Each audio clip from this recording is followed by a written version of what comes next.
1 गणित भाग 2 समरूपता तासिका क्रमांक 2. गेल्या वेळच्या तासिकेमध्ये आपण त्रिकोणाच्या क्षेत्रफळांचे गुणधर्म गुणोत्तराचे गुणधर्म पाहिले होते. त्रिकोणांच्या क्षेत्रफळांचे गुणधर्म पाहिले होते.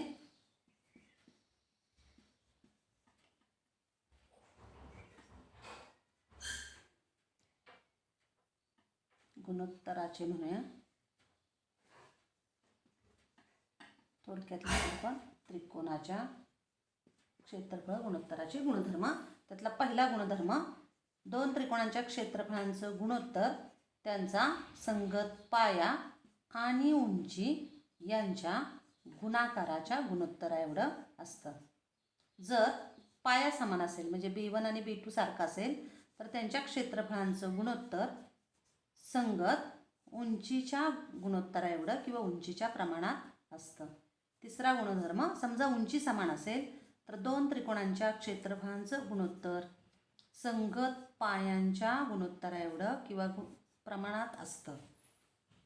चौथा गुणधर्म पाया आणि उंची दोन्ही समान असेल तर त्यांच्या क्षेत्रफळांचं गुणोत्तर एकास एक असतं किंवा त्यालाच आपण म्हणतो त्यांची क्षेत्रफळही समान असतात. आणि याचाच वापर करून आता आज आपण प्रमाणाचे मूलभूत प्रमेय हा भाग शिकणार आहोत.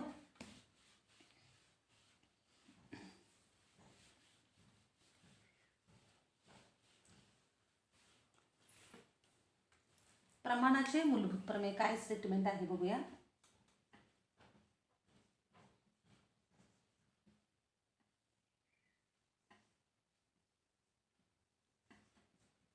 या प्रकरणातलं पहिलं प्रमेय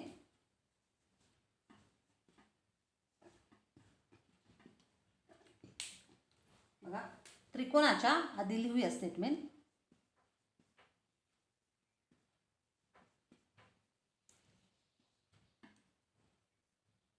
एका बाजूला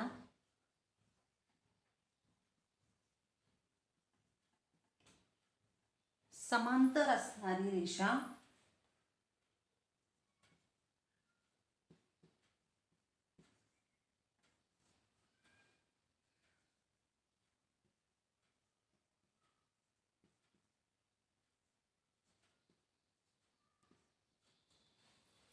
त्याच्या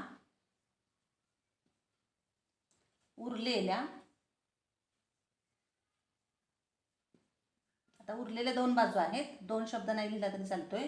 उरलेल्या बाजूंना आता उरलेल्या दोन बाजू आहेत. दोन भिन्न बिंदू म्हणा किंवा भिन्न बिंदूंना उरलेल्या बाजूंना भिन्न बिंदूत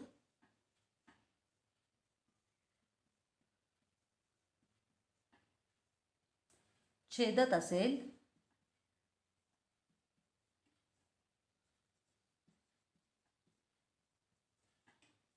तर ती रेषा त्या बाजूंना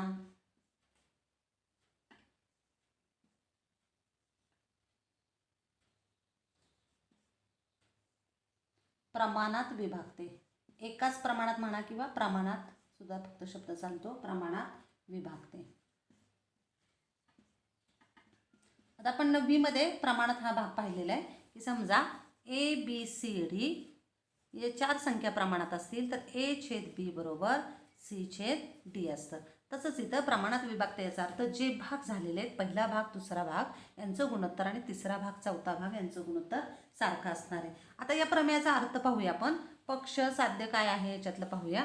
तर आपल्याला माहिती आहे जर तरच्या स्वरूपात जर विधान असेल तर आपल्याला जर नंतर तरपर्यंतचं विधान हे पक्ष. आता जर शब्द इथं नाही घातला तर इथपर्यंत इथं तर आहे बघा. तर मग हे तर नंतरचं हे काय असणार आहे आपलं साध्य. आणि पक्ष काय असणार आहे तर त्रिकोण घ्यायचा. त्रिकोणाच्या एका बाजूला समांतर असणारी एक रेषा घ्यायची आणि ती रेषा मात्र एखादा त्रिकोण आपण असा घेतला. पुढचं जे विधान म्हटलंय बघा उरलेल्या दोन बाजूंना दोन भिन्न असं का म्हटलंय तर बघा की समजा हा त्रिकोण घेतला. त्रिकोणाच्या एका बाजूला म्हणजे समजा ही BC बाजू आहे हा त्रिकोण ABC मध्ये आणि BCला समांतर असणारी रेषा तुम्हाला घ्यायची. तर इथेही तुम्ही रेषा काढू शकता किंवा ही सुद्धा रेषा BCला समांतर असू शकते. आपण काढू शकतो A मधून सुद्धा.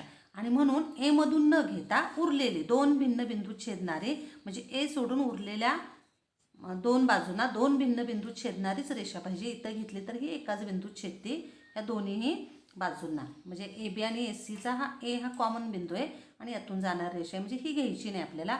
आणि म्हणून ही वाक्यरचना केली की एका बाजूला समांतर असणारी रेषा त्याच्या उरलेल्या बाजूंना भिन्न बिंदूत म्हणजे हा आणि हा भिन्न बिंदू असला पाहिजे. इथं जर ती रेषा घेतली तर ह्या दोन्ही बाजूंना ती छेदते पण एकाच बिंदूत छेदते आणि त्याच्यासाठी ती शब्दरचना केली की रेषा त्याच्या उरलेल्या बाजूंना दोन भिन्न बिंदूत छेदत असेल तर ती रेषा त्या बाजूंना प्रमाणात विभागते.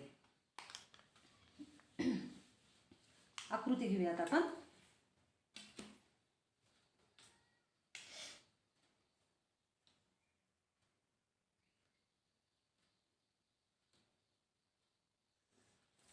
त्रिकोण ABC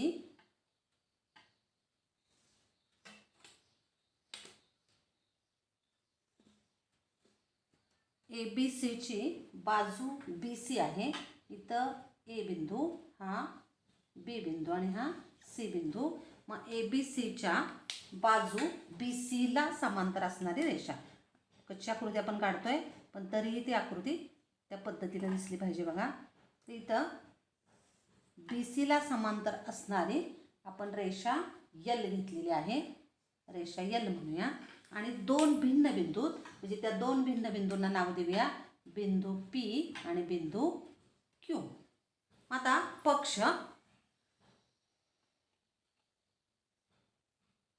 पक्षामध्ये काय येणार बघा. तर त्रिकोण ABC मध्ये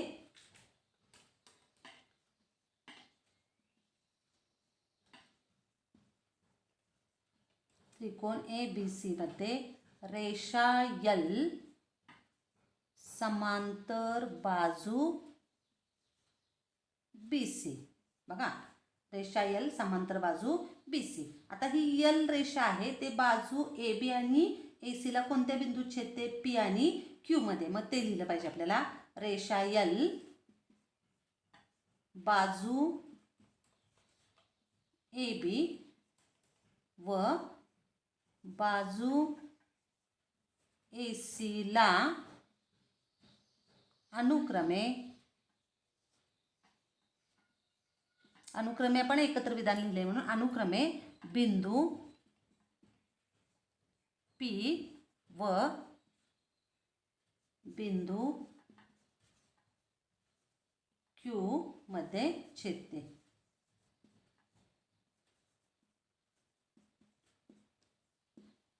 मग त्रिकोणाच्या एका बाजूला समांतर असणारी रेषा उरलेल्या दोन बाजूंना दोन भिन्न बिंदू छेदत असेल तर ती रेषा त्या बाजूंना म्हणजे कोणत्या AB आणि AC यांना प्रमाणात विभागते. मग प्रमाणात विभागते याचाच अर्थ साध्य काय घ्यायचे आपल्याला.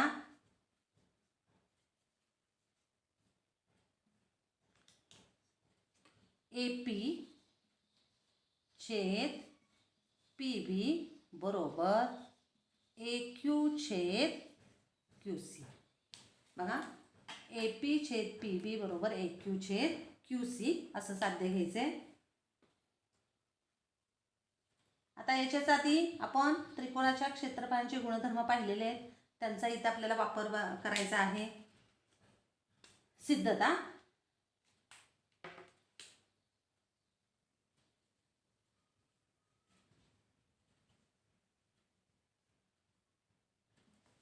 बघा कोणते त्रिकोण. आता इथं रचना करायची म्हटलं तर काय करूया. तर एक रचना करावी लागेल आपल्याला.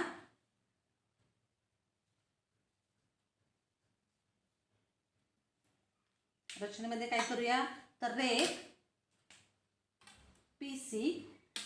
बघा इथं रेख PC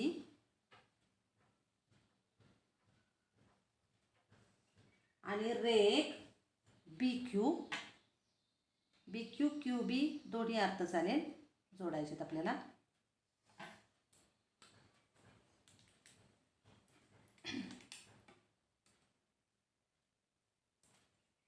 जोडले पण ते लिहिलं पाहिजे आपल्याला. रेख BQ रेख CP जोडले. PC CP दोन्ही चालेल. आता त्रिकोण सिद्धता लिहितोय. APQ व त्रिकोण PQB मध्ये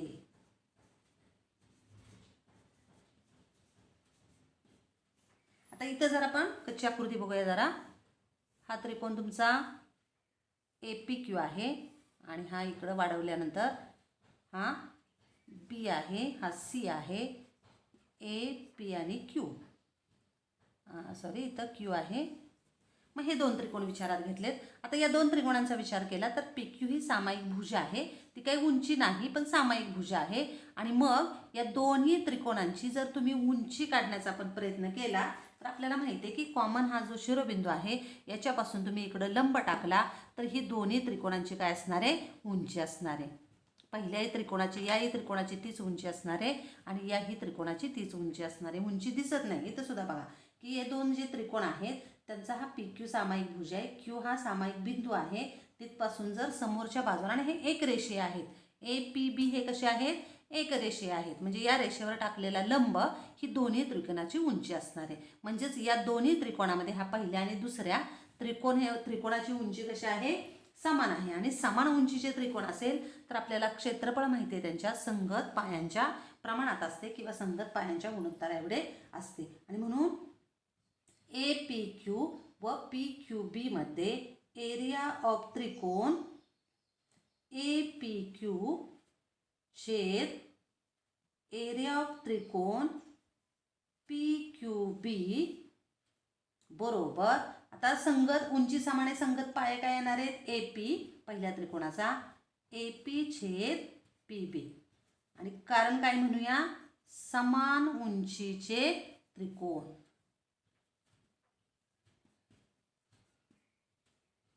समान उंचीचे त्रिकोण. आता तसंच दुसऱ्या त्रिकोणांची जोडी घेऊया. त्रिकोण APQ तोच त्रिकोण परत घेऊया. त्रिकोण APQ व त्रिकोण PQC मध्ये पुढे घेऊया. इथं सुद्धा तुम्ही जर विचार केला तर हे असं असणार आहे, APQ आणि हा बिंदू C आहे. आणि याही त्रिकोणांचा विचार केला तर PQ ही सामायिक भुजा आहे आणि AQC हे एक रेषीय आहेत. मग हे जर पायांना सामावणारी रेषा असेल आणि इथून जर तुम्ही लंब टाकला तर ही दोन्ही त्रिकोणांची उंची, याही त्रिकोणाची तीच उंची आणि ह्या, कारण हा लघुकोन दिसतोय आत उंची येणार आहे, हा विशाल कोन दिसतोय म्हणजे बाहेर उंची येणार आहे त्याची. म्हणजेच इथं सुद्धा आपल्याला उंची कशी आहे, समान आहे. म्हणजेच आपल्याला काय म्हणता येईल, समान उंचीचे त्रिकोण आहेत. मग दोन त्रिकोण समान उंचीचे असतील तर त्यांच्या क्षेत्रफळांचं गुणोत्तर संगत पायांच्या गुणोत्तरा एवढं असतं. हे वाक्य इथं लिहिते मी.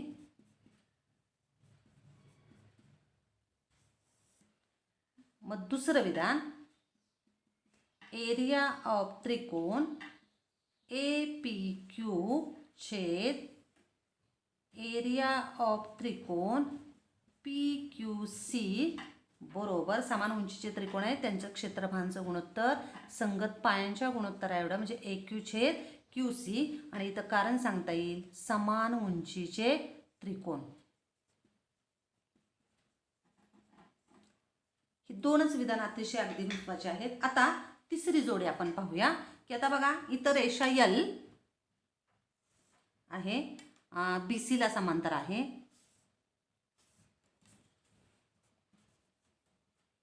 आणि ही रेषा L समांतर आहे या BC ला. आपल्याला माहिती आहे की दोन समांतर रेषामध्ये अंतर्भूत झालेले जे त्रिकोण असतील, समजा हा पहिला त्रिकोण आहे,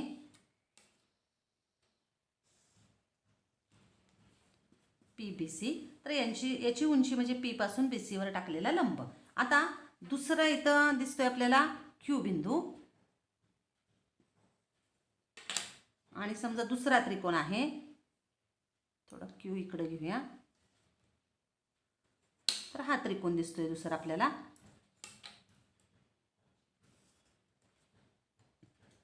मग या दोन्ही त्रिकोण हे समांतर रेषेमध्ये अंतर्भूत झालेले आहेत. आपल्याला माहिती आहे समांतर रेषेमध्ये अंतर्भूत झालेल्या त्रिकोणांची उंची, तुम्ही जर इथून उंची टाकायला लागला तर इथं लंब येणार आहे. हीच उंची ह्या PQC या त्रिकोणाची पण असणार आहे. म्हणजे अगदी जरी उंची इथं दुसरी टाकली आपण तर यांची लांबी मात्र, कारण दोन समांतर रेषांमधलं लंबांतर सर्व ठिकाणी सारखं असतं. म्हणजे इथं समजा PM ही उंची मानली, QN ही दुसरी उंची मानली, तर PM बरोबर काय असणार आहे QN, कारण या रेषा समांतर आहेत. L समांतर BC आहे, म्हणजे उंची समान आहे. हे जे दोन त्रिकोण आपण आता विचारात घेणार आहोत कुठले, तर PQB आणि PQC हे जे दोन त्रिकोण विचारात आपण घेणार आहोत असे आहेत समजा. तर इथं ही बाजू समांतर आहे, इथं ही उंची समान आहे, ही सुद्धा उंची दोन्हींची समान असणार आहे. म्हणजे आणि समांतर रेषेमध्ये अंतर्भूत आहेत म्हणजे उंची समान.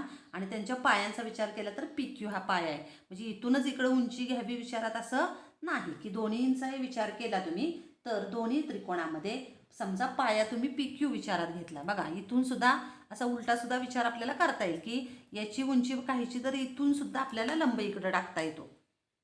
म्हणजे हा लंब टाकला तरी तोच आहे, इकडं उंची काढताना हा लंब टाकला तरी उंची सर्व ठिकाणी कशी आहे सारखीच आहे. मग हे जे दोन त्रिकोण आहेत कोणते, तर PQB आणि PQC यांचं समजा PQ हा पाया आहे समान, आणि समजा इथून जर आपण उंची टाकली तर उंची पण कशी येणार आहे समान येणार आहे. म्हणजे हे दोन त्रिकोण समान पाया व उंचीचे आहेत. बघा हा PQ आहे, इकडं BC आहे समजा. त्रिकोण असा पहिला जोडलेला आहे पण, आणि हा दुसरा त्रिकोण आहे. मग हा पाया समान मानला आपण तर इथून इकडं उंची टाकणार आहे इथपर्यंत आपण, परत इथं सुद्धा ही उंची टाकणार आहे आपण. आपल्याला माहिती आहे विशाल कोण त्रिकोण असलं की उंची बाहेर येते.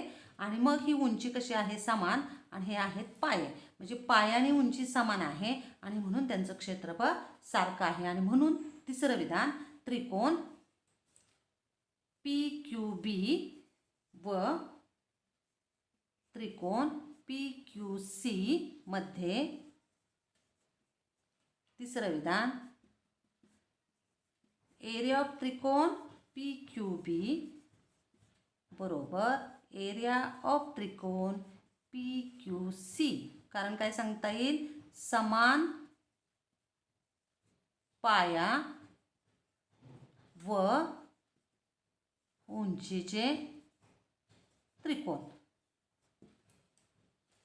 आता चौथं विधान, विधान 1, 2 आणि 3चं निरीक्षण केलं तर बघा 1चा अंश आणि छेद याचा विचार केला, 2चा अंश आणि छेद याचा विचार केला तर अंश सारखेच आहेत. एरिया ऑफ त्रिकोण APQ, एरिया ऑफ त्रिकोण APQ.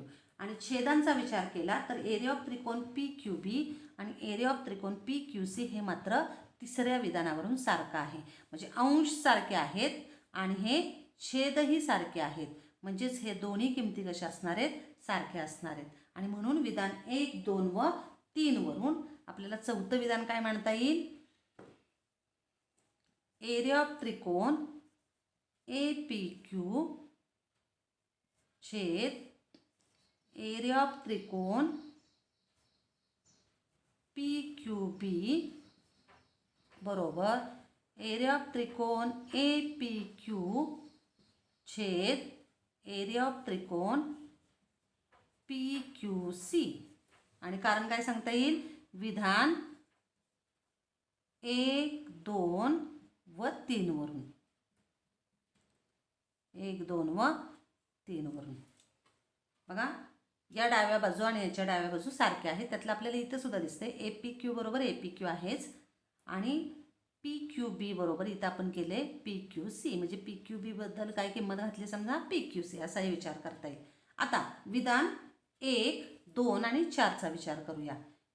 1 डावी बाजू ही घेतली आपण बरोबर, 2 ही बाजू घेतली आणि त्यांच्या किमती मात्र ह्या आहेत AP छेद PB आणि AQ छेद QC. आणि म्हणून विधान 1, 2 व 4 वरून डाव्या बाजू सारख्या म्हणजे यांच्या किमती घातल्या, AP छेद PB बरोबर AQ छेद QC. आणि कारण सांगता येईल विधान 1, 2 व 4 वरून. आणि जे हे शेवटचं विधान आहे तेच आपलं काय आहे तर साध्य आहे की त्रिकोणाच्या एका बाजूला समांतर असणारी रेषा त्याच्या उरलेल्या दोन बाजूंना दोन भिन्न बिंदू छेदत असेल तर ती रेषा त्या बाजूंना प्रमाणात विभागते. हा शब्द महत्त्वाचा आहे. प्रमाणात विभागते. म्हणजे पक्ष आणि साध्याचा विचार केला तर रेषा समांतर असेल तर प्रमाणात विभागते आणि याला म्हणायचं प्रमाणाचं मूलभूत प्रमेय. आता याच प्रमेयाचा व्यत्यास. आता इथं आपण पाहिले अगदी दोनच मुद्दे लक्षात ठेवूया. ती सिद्धता नाही आपल्याला, फक्त आणि पक्ष आणि साध्यामध्ये बदल होणार आहे.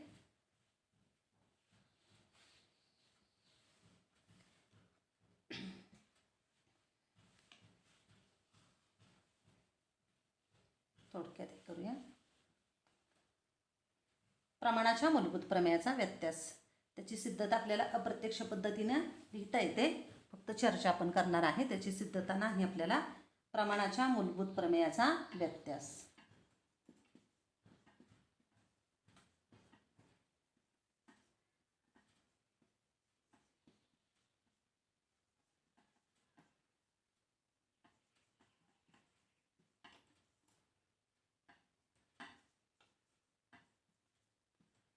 प्रमाणाचं मूलभूत प्रमेय काय सांगतं? रेषा समांतर असेल तर प्रमाणात विभागते. याच्या उलट एखादी रेषा जर त्रिकोणाच्या दोन बाजूंना प्रमाणात विभागत असेल, म्हणजे पक्षामध्ये काय येणार आहे? AP छेद PB बरोबर AQ छेद QC प्रमाणात विभागत असेल तर ती रेषा त्या तिसऱ्या बाजूला समांतर असते. आणि म्हणून इथं रेषा L किंवा रेषा PQ तेच नाव आहे. रेषा L समांतर बाजू BC. म्हणजे आपल्याला बऱ्याच वेळा प्रमाणाचं मूलभूत प्रमेय वापरावं लागतं उदाहरणं सोडवताना किंवा त्याचा व्यत्यास. मग प्रमाणाचं मूलभूत प्रमेय म्हटलं की रेषा समांतर असेल तर, म्हणजे रेषा समांतर असेल तर बाजू प्रमाणात कधी असतात त्याला प्रमाणाचं मूलभूत प्रमेय.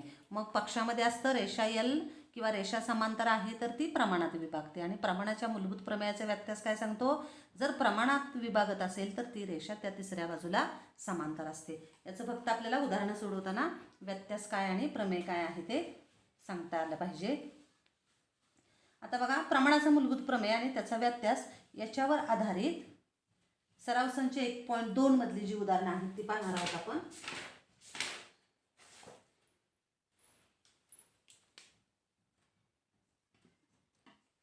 सराव संच 1.2. बघा, प्रमाणाचं मूलभूत प्रमेय म्हटलं तर रेषा समांतर L समांतर BC आणि मग त्याच्यावरून बाजू प्रमाणात, म्हणजे समजा आता घेतलेल्या आकृतीचा विचार केला तर आपल्याला AP छेद PB बरोबर AQ छेद QC हे प्रमाणाचं मूलभूत प्रमेय. आणि याचं व्यत्यास म्हटलं तर उलटं AP छेद PB असेल, AP छेद PB बरोबर AQ छेद QC असेल तर मात्र रेषा L समांतर बाजू BC. हे दोन मुद्दे आपण लक्षात ठेवणार आहे. त्याच्यावर आधारित आपण सराव संच 1.2 मध्ये जी उदाहरणं आहेत ती पाहणार आहोत. त्यातलं दुसरं उदाहरण बघूया.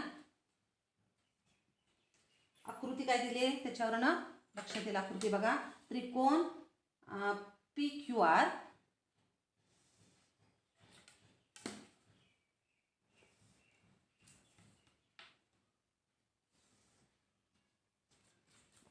PQR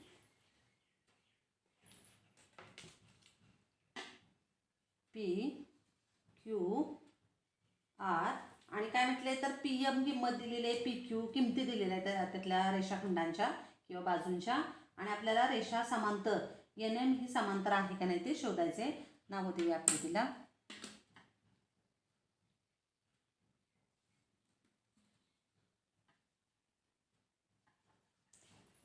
आता दिलेल्या किमती बघूया.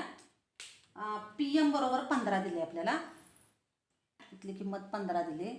नंतर PQ बरोबर 25 दिलेले आहे, ही किंमत 25 दिलेली आहे बघा इथपर्यंतची PQ. नंतर PR बरोबर 20 दिले, ही किंमत 20 दिली इथपर्यंतची.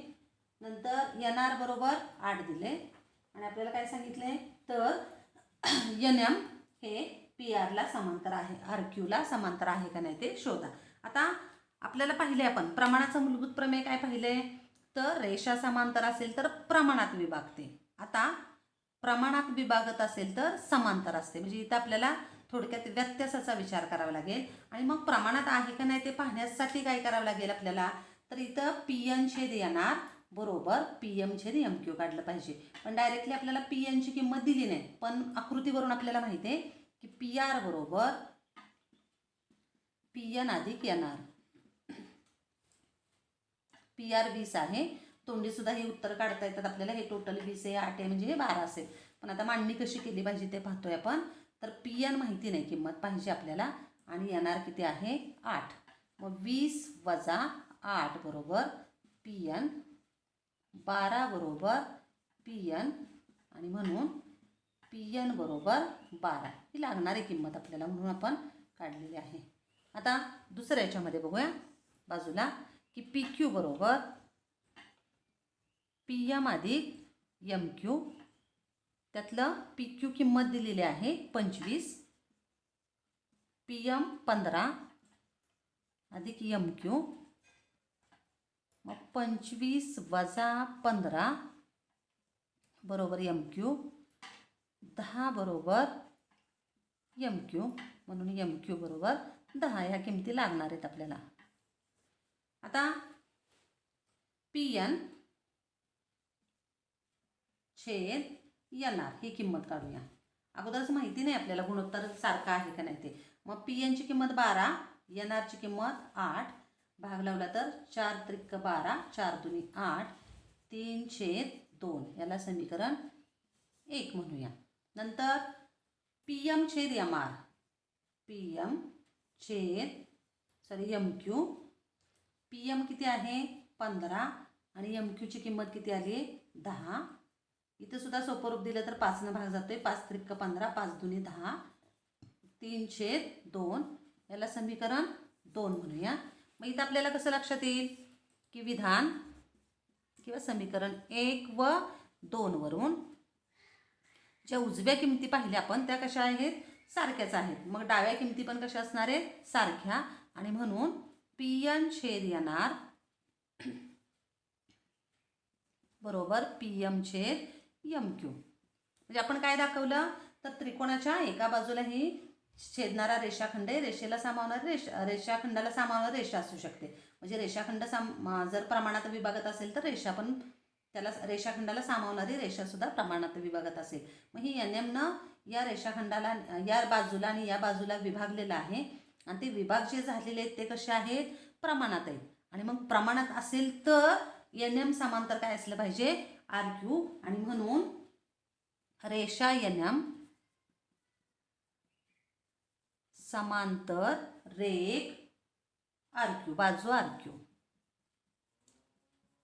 कशावरून प्रमाणाच्या मूलभूत प्रमेयाचा व्यत्यास वापरला. इथं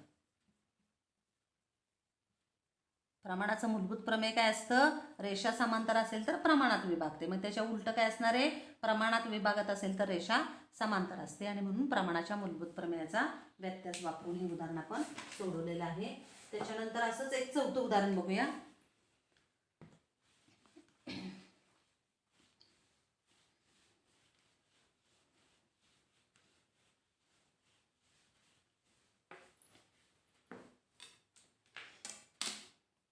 आकृती काढूया. त्रिकोण ABC दिलेला आहे.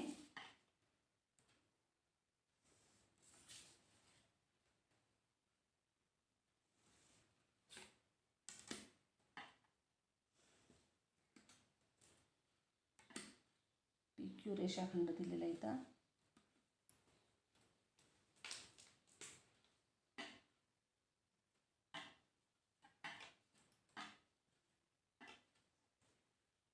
कोण दिलेले आहेत 60 अंश आणि इथं 60 अंश.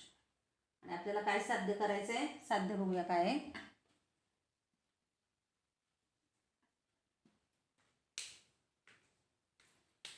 AP छेद PB बरोबर AQ छेद QC. जे साध्य आहे ते प्रमाणाच्या मूलभूत प्रमेयामध्ये होतं ते आहे. मग प्रमाणाच्या मूलभूत प्रमेयामध्ये काय होतं आधी तर रेषा समांतर असेल तर ती प्रमाणात विभागते. म्हणजेच इथं आपल्याला PQ समांतर BC दाखवता येतं का ते पाहायचे. आता बघूया निरीक्षण केलं तर लगेच लक्षात येईल बघा. सिद्धता म्हणूया.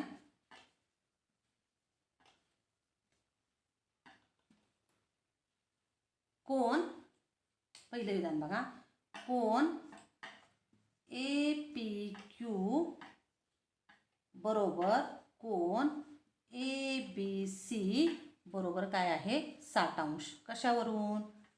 तर पक्ष. हे तर कसले कोण दिसत आहेत? समजा ह्या दोन रेषा आहेत किंवा रेषाखंड आहे आणि ही आपण जर छेदिका मानली. छेदिका म्हणजे काय? तर दोन रेषांना दोन भिन्न बिंदू छेदणारी रेषा. ही एक छेदिका आहे. किती छेदिका काढू शकतो आपण.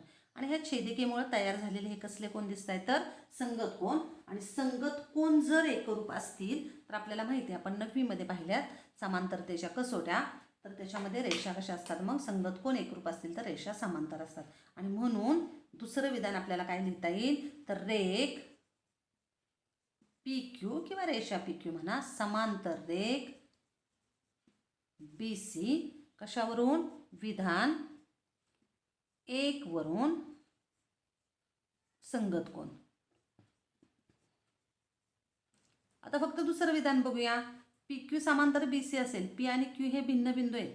मग आपण प्रमाणाचं मूलभूत प्रमेय काय पाहिले? तर एखादी रेषा त्रिकोणाच्या दोन बाजूंना दोन भिन्न बिंदू छेदत असेल तर ती प्रमाणात विभागते. आणि म्हणून AP छेद PB बरोबर AQ छेद QC. इथं कारण काय सांगता येईल? विधान 2 वरून प्रमाणाचे मूलभूत प्रमेय. फक्त आकृतीचं आपल्याला व्यवस्थित निरीक्षण करता आलं पाहिजे. भूमितीतली उदाहरणं अशी फार सोपी असतात, फक्त योग्य निरीक्षण केलं पाहिजे. तर अजून एक 10वं उदाहरण पाहूया आपण.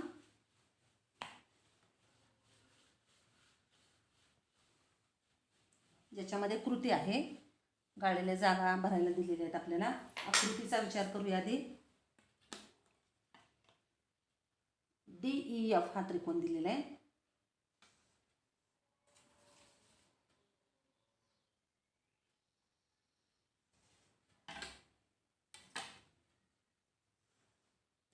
त्रिकोण DEF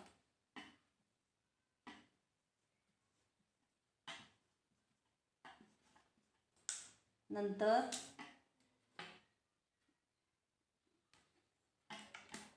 जी आकृती दिली ती आधी घेऊया विचारात आपण.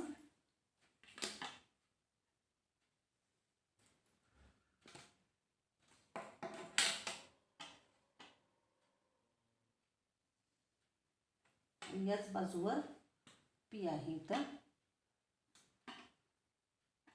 नंतर इथं R आहे. ते जोडलेले आहेत.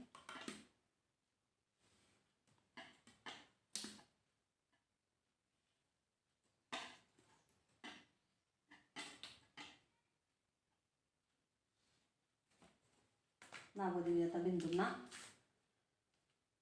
हा P आहे, हा Q आहे, R आहे आणि हा मधला बिंदू आहे तो X आहे. आता गाळलेली ज्या जागा आहेत ते ओळीनं बघूया आपण. माहिती काय काय दिली याच्यामध्ये बघा आपल्याला. वाचूया. शेजारील आकृतीत त्रिकोणाच्या अंतर्भागात X हा बिंदू आहे.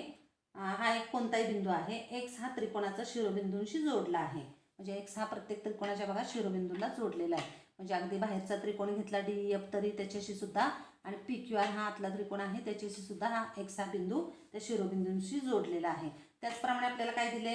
PQ समांतर DE दिलेले, नंतर QR समांतर EF दिलेले. आणि तर साध्य काय करायचं आपल्याला? साध्य बघूया. साध्य रेख PR समांतर रेख DF. आणि हे सिद्ध करण्यासाठी बघा, हे PQ समांतर DE आहे, QR समांतर EF आहे. फक्त आपल्याला PR समांतर DF सिद्ध करायचं आहे. आणि त्यासाठी ज्या गाळलेल्या जागा सिद्धतेमध्ये दिलेल्या आहेत त्या आपल्याला भरायच्या आहेत. सिद्धता.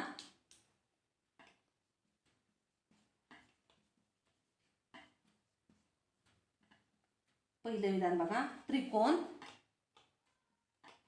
XDE व बघा त्रिकोण XDE म्हणजे हा त्रिकोण इकडचा विचारात घेतला एवढा. XDE मध्ये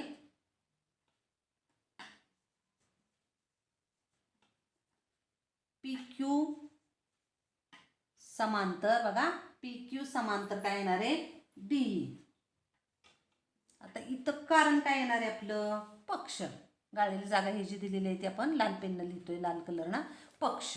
आता दुसरं विधान काय दिलंय बघा म्हणून. आता प्रमाणाचं मूलभूत प्रमेय आपल्याला वापरायचं आहे. इथंच लिहूया. XP छेद गाळलेली जागा दिली बरोबर इथं QE दिलेलं आहे आणि काय म्हटलंय प्रमाणाचे मूलभूत प्रमेय. मग आता बघा बरं, जर PQ समांतर DE असेल तर आपल्याला माहिती आहे XP छेद काय येणार आहे PD. XP छेद PD बरोबर XQ छेद XQ छेद QE. एवढाच त्रिकोण फक्त तिथं विचारात घ्यायचा आहे. ही DE आहे, हे X आहे बघा, हा असा त्रिकोण विचारात घ्यायचा आहे आणि हे PQ आहे आणि हे PQ समांतर आहे म्हणून प्रमाणाचं मूलभूत प्रमेय वापरले. XP छेद PD बरोबर XQ छेद QE. आता पुढचं विधान त्रिकोण, तसंच आता हा त्रिकोण विचारात घ्यायचा आहे. XEF मध्ये त्रिकोण XEF मध्ये इथं लिहूया जरा. XEF मध्ये काय समांतर आहे दिलेले आपल्याला QR समांतर EF. QR समांतर EF. कारण काय सांगता येईल इथं परत पक्षामध्ये हे दिलेलं आहे आपल्याला. आता जर त्रिकोणाच्या एका बाजूला समांतर असणारी रेषा दुसऱ्या बाजूला प्रमाणात विभागते, मग इथं काय येणार आहे तर XR. कसं आहे कुठूनही सुरुवात करा, जरी तुम्ही XR छेद RF म्हटलं काय आणि पहिल्यांदा XQ पासून सुरुवात केली तरी चालेल, पण आपल्याला व्यवस्थितपणा पहिल्या विधानासारखा वाटावा म्हणून आपण इथली जी गाळलेली जागा आहे ती बघा काय आहे ती लाल पेननं लिहिणार आहे. सगळे गाळलेली जागा दिलेले आहेत आणि म्हणून आपण सुरुवात करूया. XR छेद RF बरोबर XQ छेद QE. चारही गाळलेल्या जागा दिल्या होत्या बघा. या त्रिकोणामध्ये आपण प्रमाणाचं मूलभूत प्रमेय वापरतोय. XR छेद RF बरोबर XQ छेद QE. ही बाजू तुम्ही इकडे लिहिली तरी चालते, अर्थ तोच आहे. इथं कारण सांगता येईल प्रमाणाचे मूलभूत प्रमेय. आता दोन्ही विधानांचं निरीक्षण केलं तर काय दिसतंय बघा. याला समजा पहिलं विधान आहे, हे पहिलं विधान आहे, इथं एक आकडा म्हटलेलं आहे, हे दुसरं विधान आहे. तर 1 आणि 2 वरून काय दिसते आपल्याला तर उजव्या बाजू सारख्या आणि म्हणून डाव्या बाजू सारख्या लिहिताना आपण काय लिहिणार आहे पुढची गाळलेली जागा बघा. XP छेद PD बरोबर XR छेद RF आणि कारण काय सांगता येईल विधान 1 व 2 वरून. 1 व 2 वरून. आता या विधानांचं निरीक्षण करूया आपण. तर याच्यात काय दिलंय बघा तर XR बघा XP छेद PD बरोबर XR छेद RF. म्हणजे हा जो त्रिकोण आहे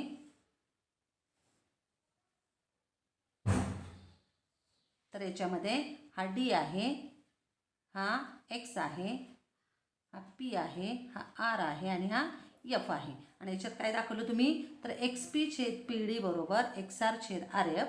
म्हणजेच प्रमाणाचं म्हणजे बाजू प्रमाणात विभागतात हे दाखवलं आणि म्हणून मग बाजू प्रमाणात असतील तर ती रेषा समांतर असली पाहिजे किंवा ती बाजू तिसऱ्या बाजूला समांतर. हे काय असणार आहे प्रमाणाच्या मूलभूत प्रमेयाचा व्यत्यास. म्हणजे समांतर असेल तर प्रमाणात विभागते आणि प्रमाणात विभागत असेल तर समांतर. आणि मग त्याच्याशी संबंधित रेषा कोणती आहे तर रेख. म्हणून शेवटचं विधान आपल्याला दिलेलं आहे रेख PR बघा. रेख PR समांतर रेख DF. कारण काय प्रमाणाच्या मूलभूत प्रमेयाचा व्यत्यास हे दिलेलंच आहे आपल्याला. अशा प्रकारे प्रमाणाचं मूलभूत प्रमेय आणि त्याचा व्यत्यास यांचा वापर करून आपण सराव संच 1.2 मधली उदाहरणं सोडवलेली आहेत. त्याचा परत तुम्ही सराव करायचा आहे. धन्यवाद.